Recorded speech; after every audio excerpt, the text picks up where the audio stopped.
По повеќе од 2 децении бегство, полицијата го уапси Хамди Бајрамовски, познат на јавноста како командант Бреза.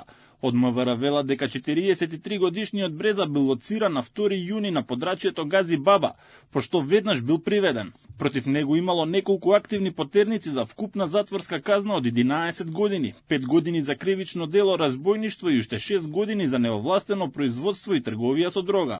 Тој бил баран по потерници за издржување казна затвор од 5 години за сторено кривично дело разбојништво по член 237 од Кривичниот законник и затворска казна од 6 години за сторено кривично дело неовластено производство и пуштање во промет наркотични дроги, психотропни супстанци и прекурзори. По приведувањето веднаш бил спроведен во затворот во Шутка, каде ќе започне со издржување на казната. Бреза со години се наоѓаше на листата на најбарани лица и против него беше распишана меѓународна потерница за низа тешки кривични дела.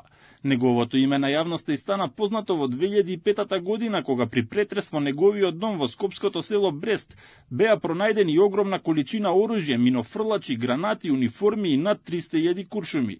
Полицијата тогаш не успеа да го најде Бреза, но ги приведе неговиот татко и брат. Предистражните органи тие признаа дека оружјето е на Бреза, а полициската акција следеше по апсењето на криминалецот Сулејман Цури, кој на полицијата им ја посочил локацијата на скриеното оружје. Дополнително Бајрамовски се поврзува и со други тешки кривични дела, вклучувајќи незаконско оружје, насилство и нарушување на јавниот ред и мир, за кои се водат активни истраги.